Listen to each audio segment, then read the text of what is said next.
Меня зовут Михаил Петров, и я служил судьей в Московском районном суде на протяжении 32 лет. В свои 58 лет я думал, что видел все, что может предложить жизнь. Я председательствовал на бесчисленных судебных процессах, был свидетелем человеческой природы в ее лучших и худших проявлениях и верил, что понимаю фундаментальный порядок вещей. Ничто не могло подготовить меня к тому, что произошло со мной 28 ноября 2025 года, когда мое земное понимание было разрушено и заменено божественным откровением, которое до сих пор посылает трепет через мою душу. То утро началось, как любой другой зимний день в нашем районном здании суда. Ноябрьский воздух был резким и холодным, неся запах древесного дыма из труб по всему нашему городскому району. Я помню, как в последний раз поправил свои очки для чтения,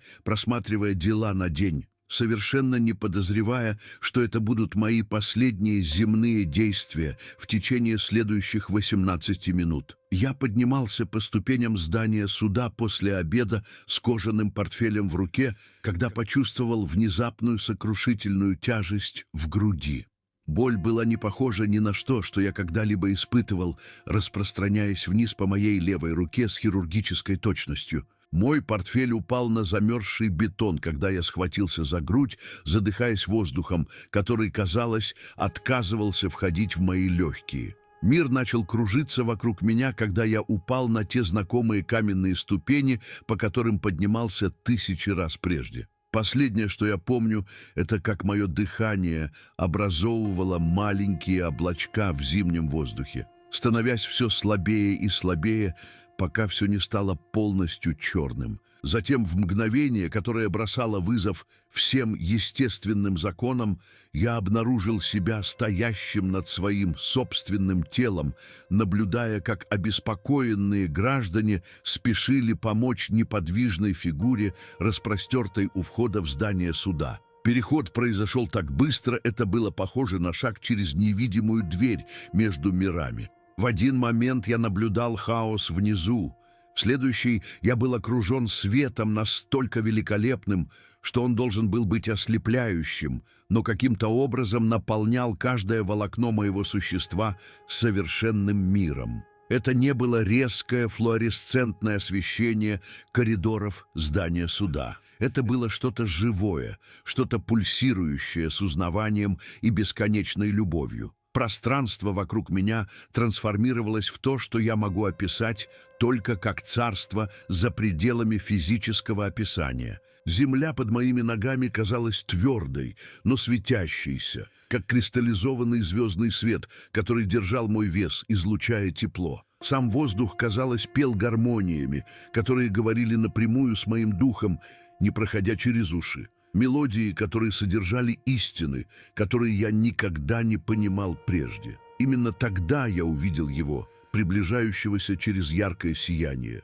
Иисус Христос шел ко мне с присутствием, которое заставляло каждый атом моего существа склониться в абсолютном благоговении. Его лицо несло тяжесть бесконечного сострадания, но его глаза горели властью, которая заставляла галактики трепетать в признании. Это не был нежный учитель с витражных окон. Это был воскресший царь, альфа и омега, тот, кто держит ключи от смерти и ада. «Михаил», — сказал он, и услышать мое имя из его уст несло силу самого творения. «Ты верно служил правосудию на земле, но теперь ты должен стать свидетелем правосудия, которое приходит с небес. Твоя величайшая миссия начинается в этот момент». Я упал на колени, переполненный его славой. Но он протянул руку и поднял меня на ноги руками, которые несли вечные шрамы распятия. Эти раны светились божественным светом, напоминая мне, что любовь победила саму смерть,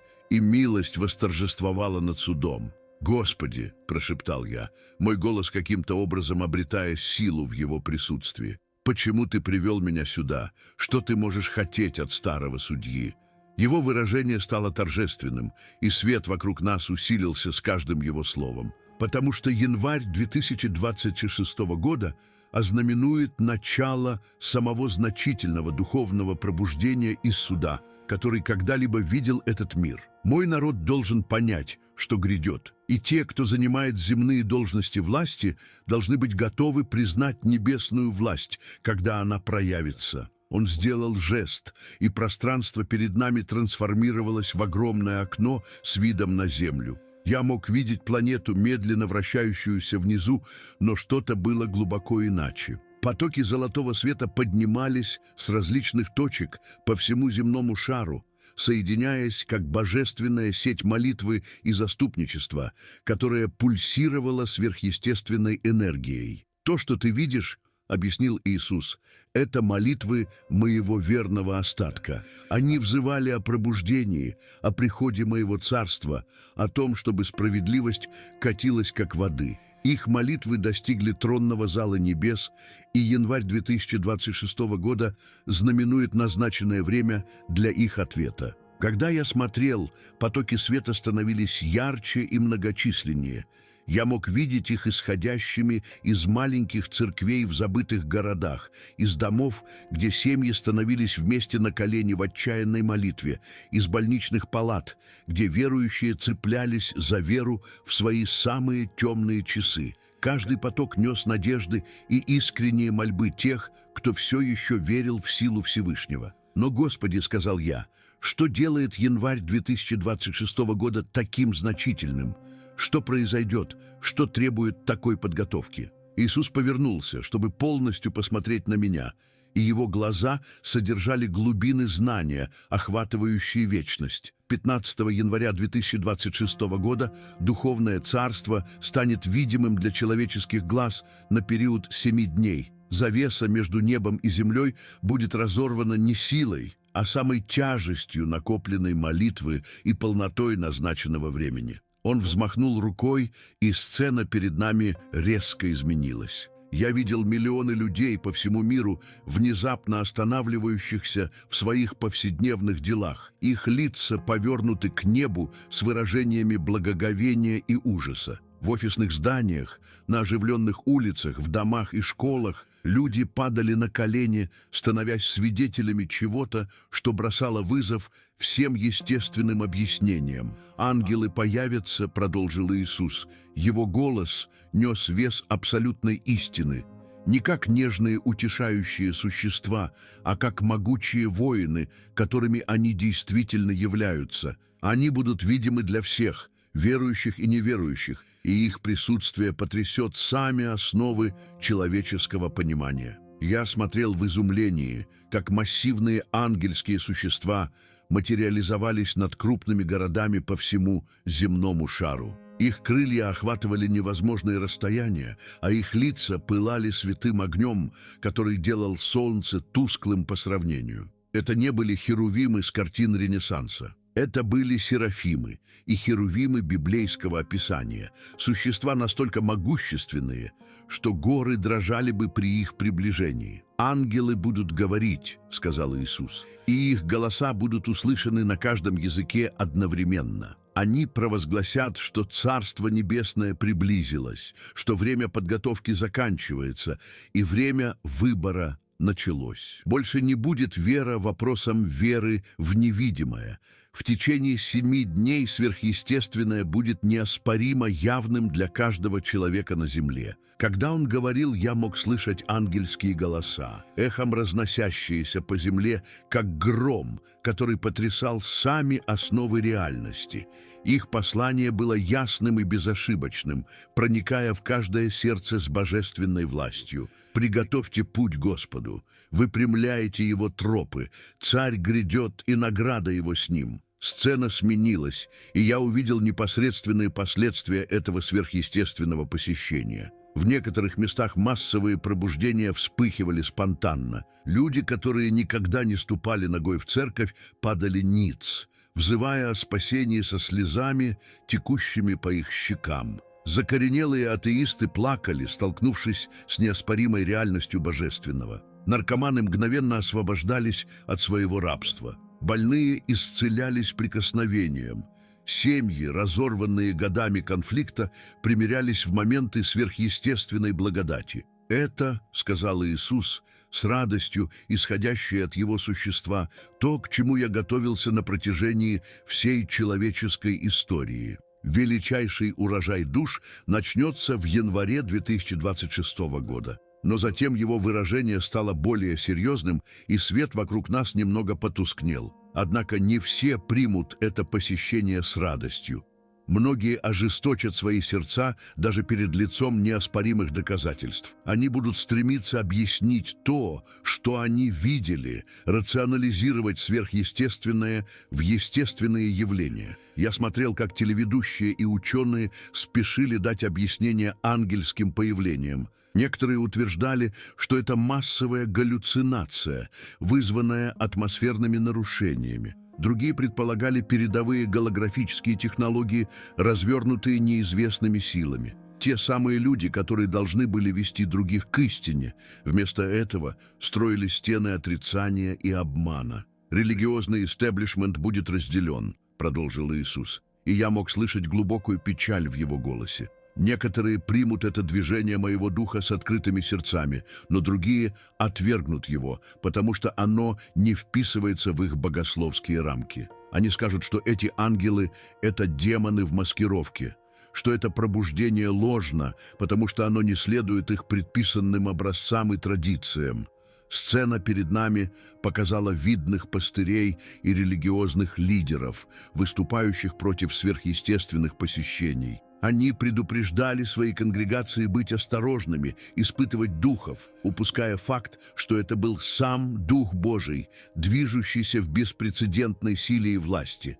«Но мои истинные пастыри узнают мой голос», — сказал Иисус с уверенностью, которая потрясла небеса. «Они поведут свои стада в этот новый сезон с мудростью и развлечением. Они не будут бояться сверхъестественного, потому что они знают, что я сверхъестественный Бог, и мои пути выше человеческого понимания». Он показал мне церкви по всему миру, где пастыри принимали ангельские посещения с благоговением и святым страхом, где конгрегации испытывали беспрецедентные чудеса, исцеления и освобождения, которые оставляли даже давних верующих безмолвными. Эти церкви стали маяками божественного света в мире, отчаянно пытающимся понять, что происходило вокруг них. «Молодежь будет особенно восприимчива к этому посещению», — продолжил Иисус, и его лицо осветилось божественным восторгом. «Дети и подростки будут видеть ангелов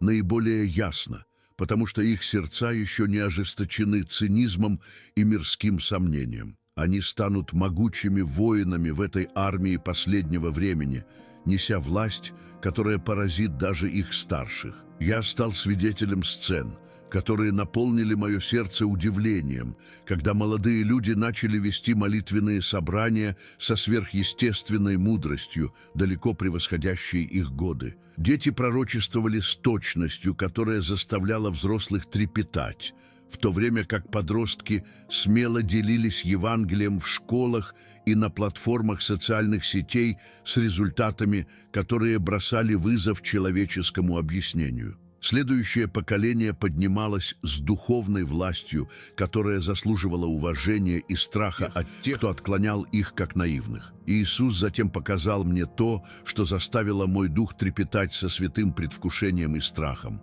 С 22 января и далее, после окончания семидневного посещения, сверхъестественное станет обычным явлением на всей земле. Чудеса, которые когда-то требовали огромной веры, будут происходить регулярно. Дары Духа будут действовать на уровнях, не засвидетельствованных со времен написания книги Деяний. Я видел верующих, возлагающих руки на критически больных и наблюдающих, как они мгновенно выздоравливают, их тела восстанавливаются до совершенного здоровья. Я был свидетелем мертвых людей, воскресающих к жизни в больничных моргах и похоронных домах. Их семьи рыдали от радости, обнимая любимых, которых они думали потерять навсегда. Слепые получали зрение, которое было яснее, чем они когда-либо имели. Глухие слышали звуки прекраснее земной музыки, и хромые ходили с силой, превосходящей их прежние способности.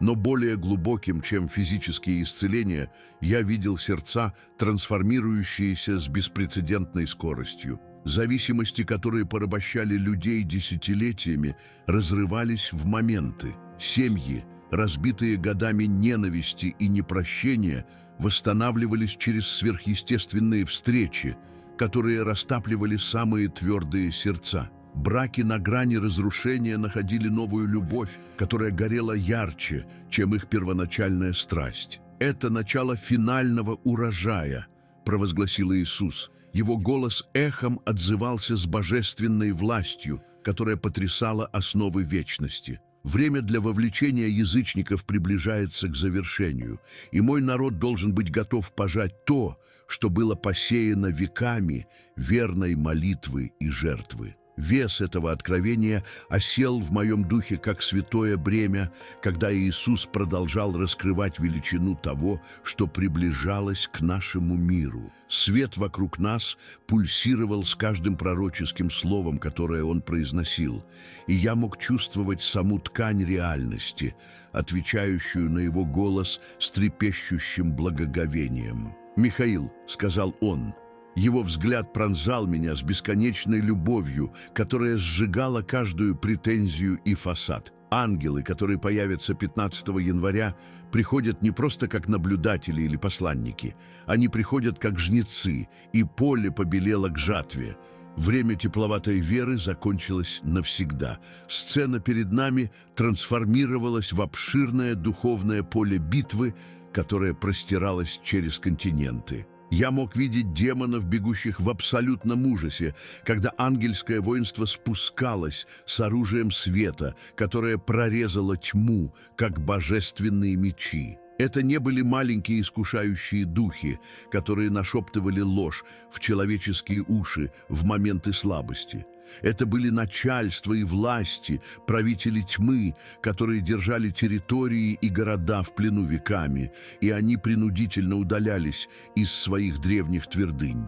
«Враг знает, что его время отчаянно коротко», — объяснил Иисус. Его голос нес и триумф, и торжественное предупреждение. Он развяжет свои последние отчаянные попытки обмануть и уничтожить перед тем, как дверь милости закроется навсегда. Но мои ангелы установят новые духовные границы, которые не могут быть пересечены никакой силой ада. Я смотрел в благоговении, как массивные ангелы-воины занимали стратегические позиции над крупными городами по всему земному шару. Их пылающие мечи создавали барьеры божественной защиты, простирающиеся от земли до неба.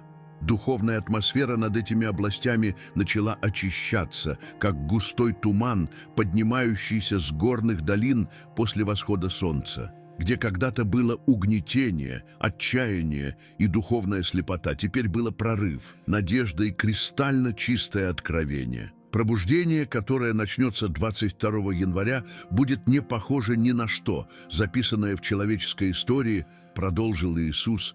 Его глаза пылали божественной страстью, которая могла зажечь нации.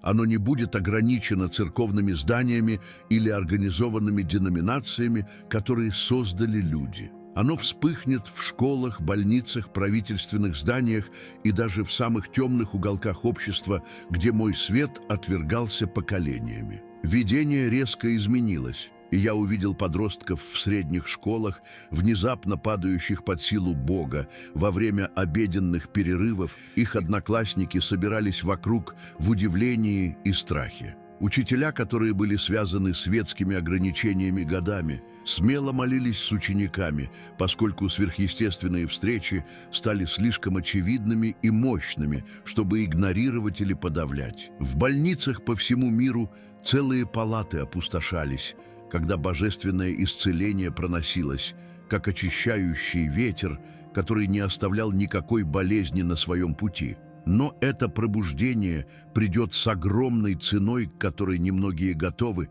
сказал Иисус.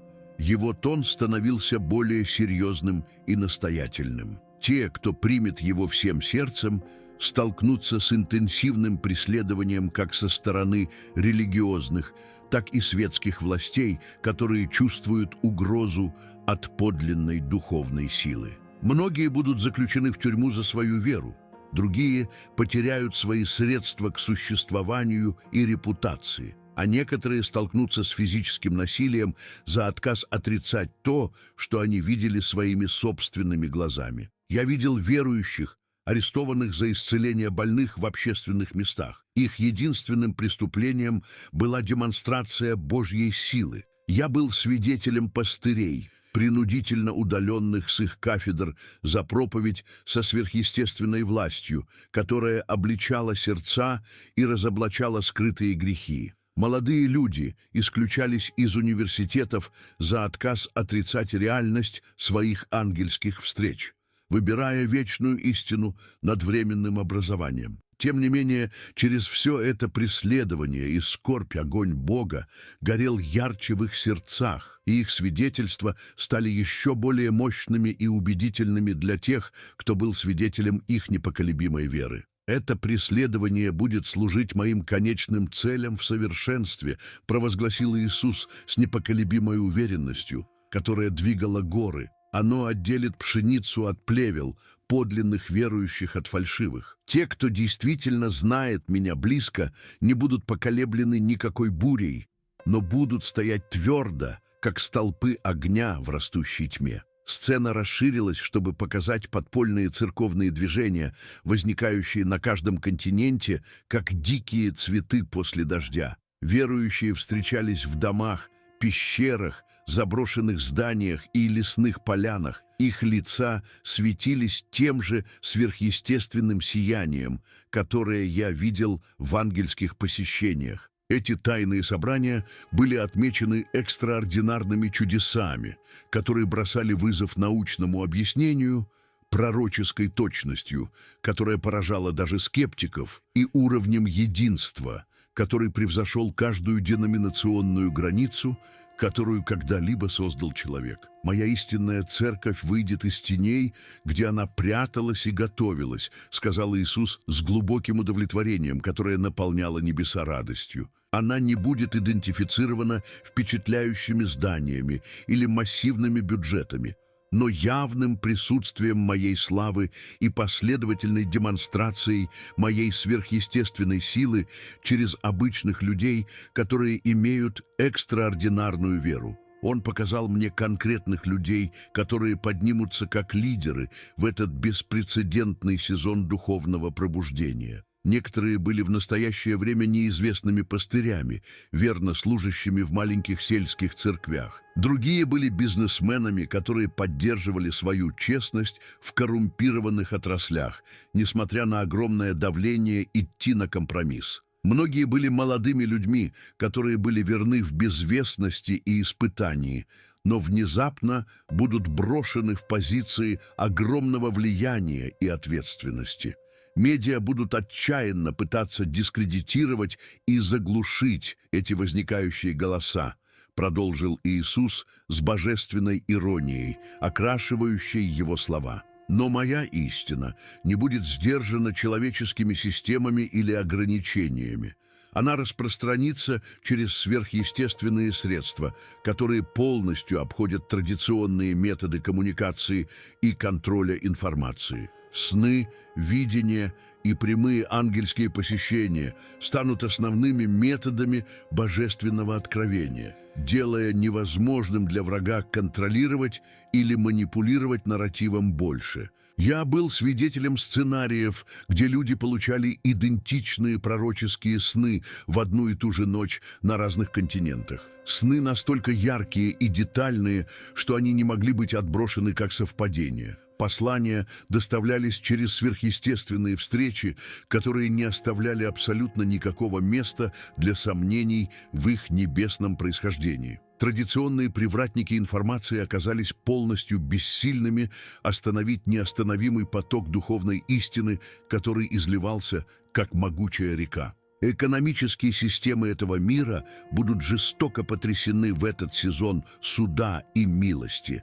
Открыл Иисус, Его голос нес и божественное правосудие, и сострадание. То, что было построено на фундаментах жадности, эксплуатации и нечестности, рухнет полностью. но я обеспечу моих верных людей сверхъестественными способами, которые поразят даже тех, кто имеет великую веру. Я видел верующих, обнаруживающих обильные запасы, появляющиеся в пустых кладовых, когда у них не было земного источника снабжения. Деньги появлялись на банковских счетах без человеческого объяснения, отправленные прямо из небесной сокровищницы. Предприятия, действующие по принципам царства, процветали драматически, несмотря на экономический хаос, который уничтожал их конкурентов, полагавшихся на мирские методы. В то же время я был свидетелем внезапного краха финансовых учреждений, которые были построены на нечестных основаниях и коррумпированных практиках.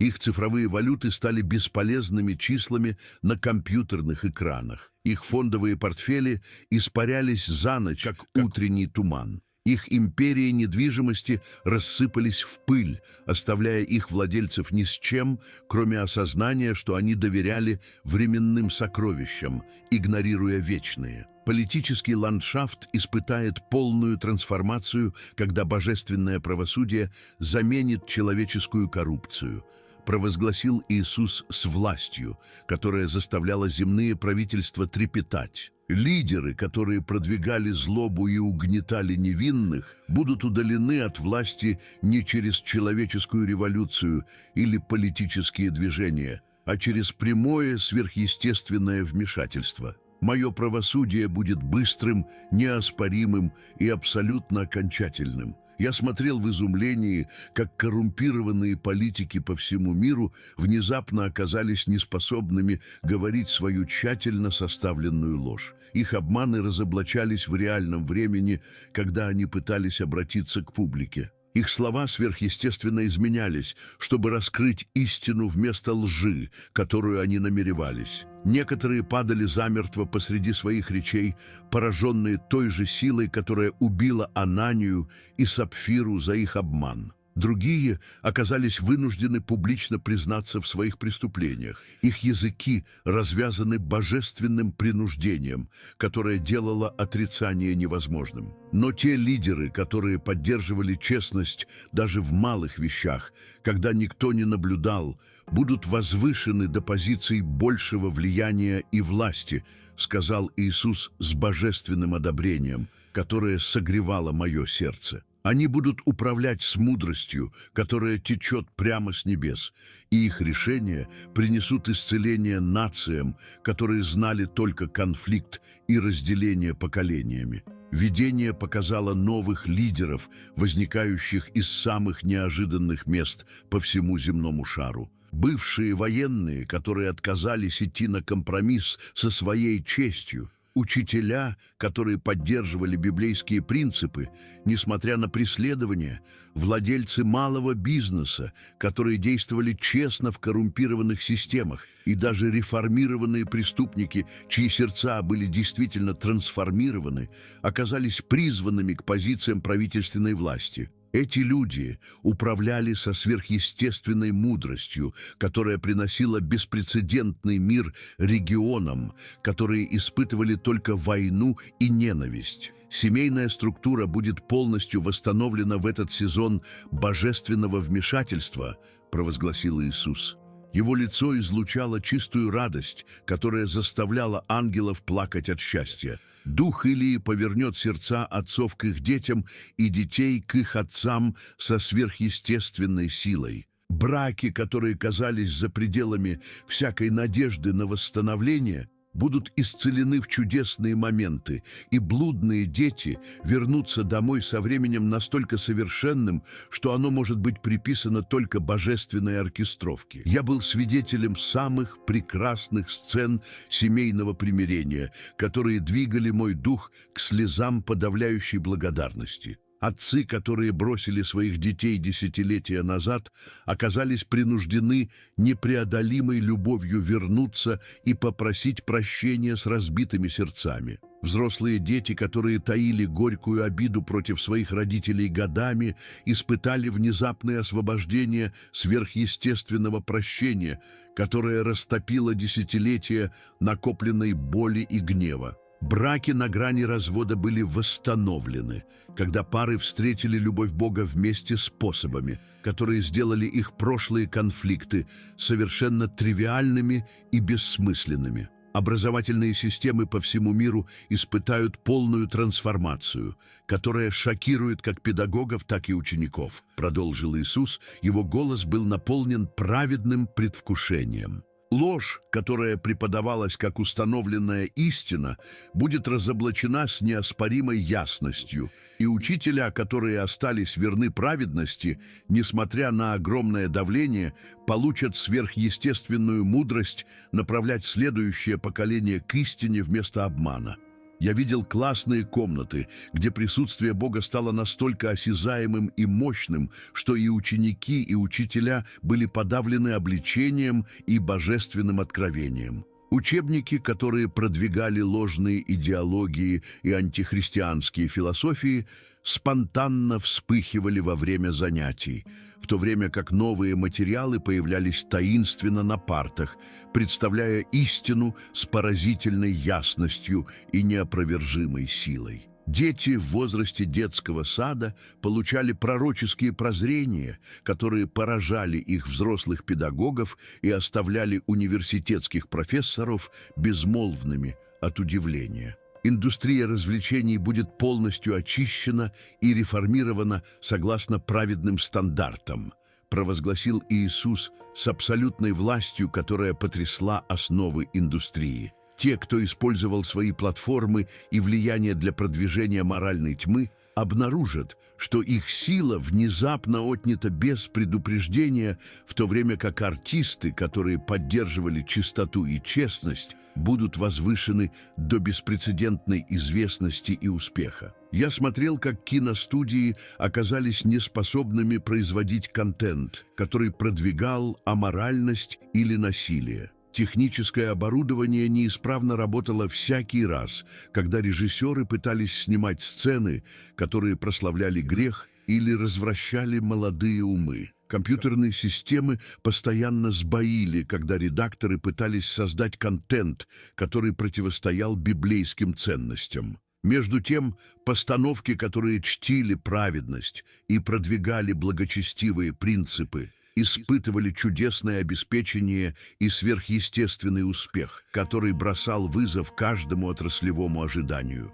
Музыканты, которые продали свои души ради славы и богатства, оказались неспособными исполнять свои коррумпированные песни. Их голоса полностью отказывали всякий раз, когда они пытались петь тексты, которые отравляли сердца и умы. Записывающее оборудование неисправно работало в их присутствии, и концертные площадки испытывали таинственные технические трудности, которые делали их выступления невозможными. Одновременно артисты, которые поддерживали свою честность, обнаружили, что их музыка достигала аудитории далеко, за пределами их прежних мечтаний, касаясь сердец и меняя жизни на каждом континенте. Технология будет служить моим божественным целям, способами, которые ее создатели никогда не намеревались или не воображали, открыл Иисус. Его глаза сверкали святой иронией, которая заставляла ангелов улыбаться.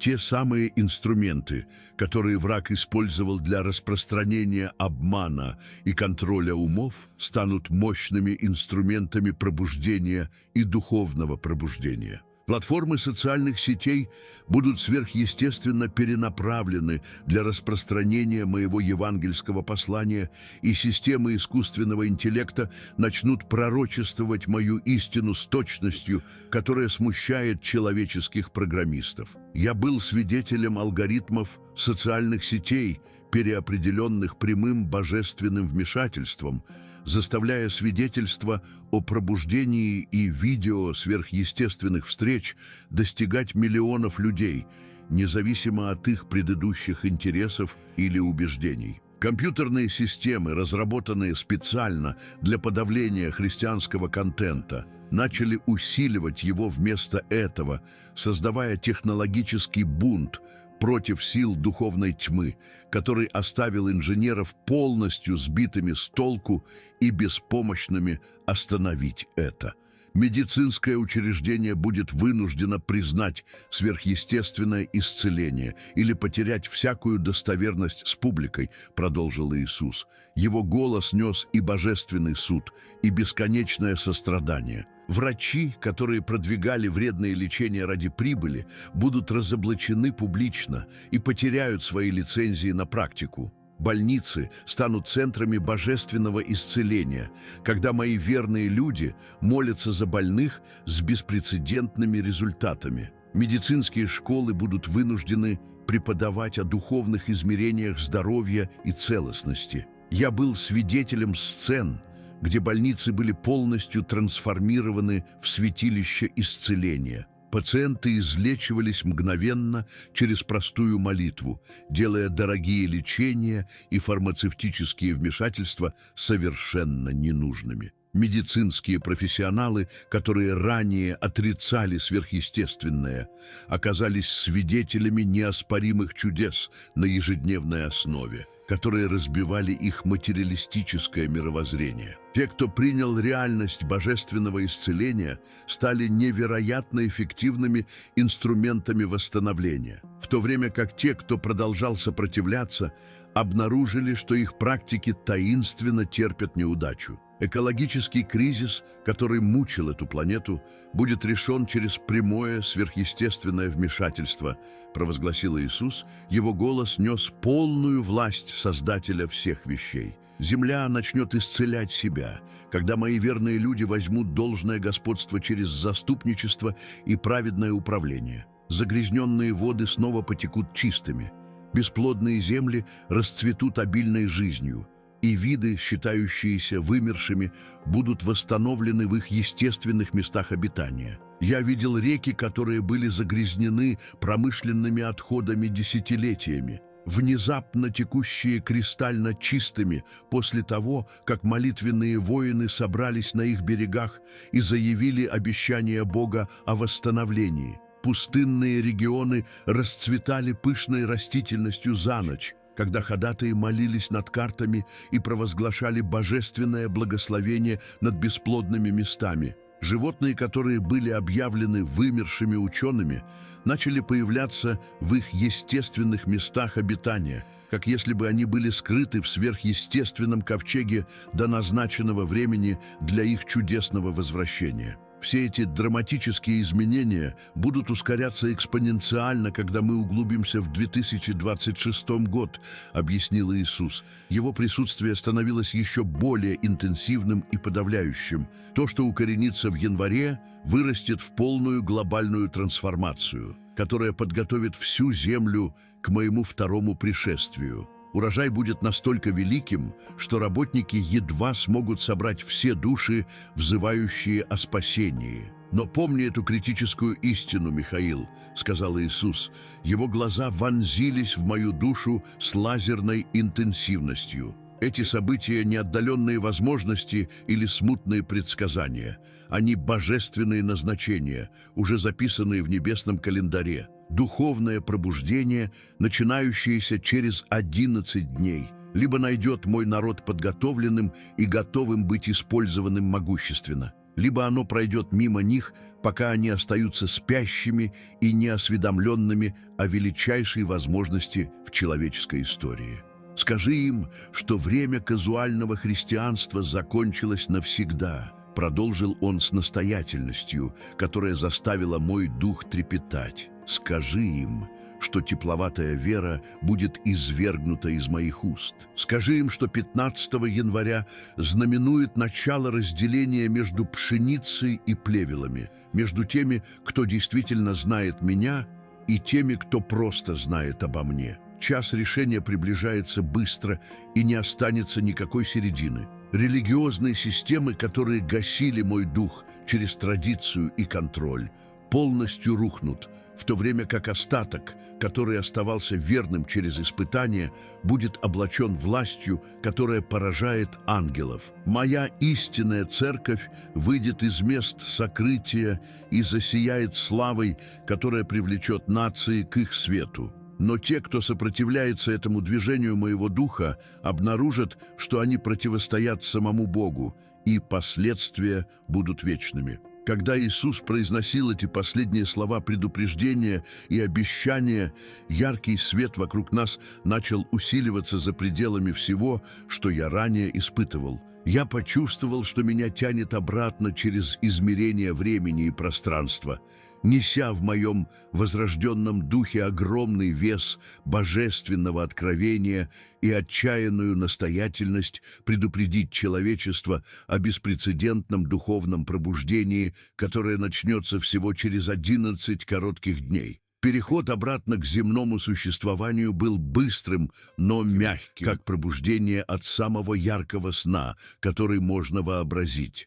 Только это было бесконечно более реальным, чем все, что я когда-либо испытывал в физической реальности. Каждая деталь божественной встречи оставалась совершенно сохраненной в моей памяти со сверхъестественной ясностью, которая бросала вызов человеческому пониманию.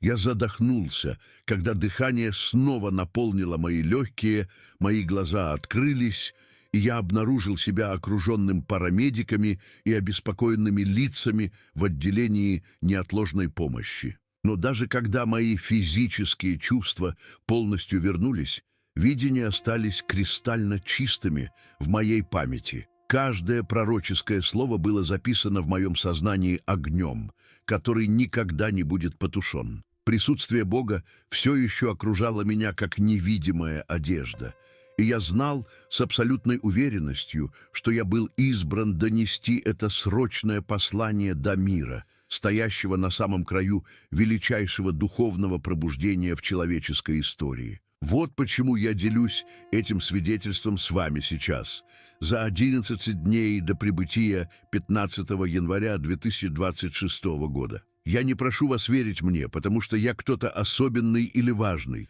Я просто старый судья, который думал, что понимает правосудие, пока не встретил высшего судью всего творения. То, что я испытал, было более реальным, чем здание суда, где я работал 3 десятилетия, более определенным, чем любой вердикт, который я когда-либо выносил со скамьи. Огонь присутствия Бога все еще горит в моей груди, и я знаю с непоколебимой уверенностью, что я был избран донести это срочное предупреждение, пока еще есть время подготовиться. Духовное пробуждение, которое начинается 15 января, либо найдет вас готовыми быть использованными могущественно Богом, либо оно пройдет мимо вас, пока вы остаетесь спящими к величайшей возможности в человеческой истории. Не ждите, пока ангелы появятся, чтобы исследовать свое сердце. Не ждите, пока сверхъестественное станет видимым, чтобы стать серьезными в своих отношениях с Иисусом Христом. Время казуального, тепловатого верования закончилось навсегда. Час разделения между пшеницей и плевелами приближается быстро, и не останется никакой середины, когда этот момент наступит. Я донес послание, которым меня поручили поделиться. Выбор того, что вы сделаете с этим откровением, полностью находится в ваших руках. Подготовите ли вы свое сердце к беспрецедентному излиянию славы Бога, которая грядет? Или вы отклоните это свидетельство как галлюцинацию старика, который чуть не умер на ступенях здания суда? Январь 2026 года покажет, какой выбор вы сделали, и последствия будут эхом отзываться в самой вечности. Спасибо за то, что остались с нами до самого последнего момента этого свидетельства. Ваше присутствие здесь говорит нам, что что-то в этих словах глубоко резонировало в вашем духе. Прежде чем вы продолжите свой день, мы просим вас о небольшом жесте, который несет большую ценность. Оставьте комментарий и скажите нам место, откуда вы смотрите, чтобы мы могли помнить вашу землю в наших молитвах. Если вы еще не сделали этого, подпишитесь и нажмите колокольчик уведомлений, чтобы каждое новое послание, которое мы выпускаем, могло достичь вас без задержки. И, пожалуйста, не держите это видео при себе. Поделитесь им, по крайней мере, с 3 людьми, о которых вы заботитесь, семьей, друзьями или братьями верующими, потому что один акт обмена может укрепить угасающую веру, пробудить сердце и привести кого-то ближе к объятиям Бога. Пусть мир Господа будет над вами, направляя ваш путь и наполняя ваши дни Его светом.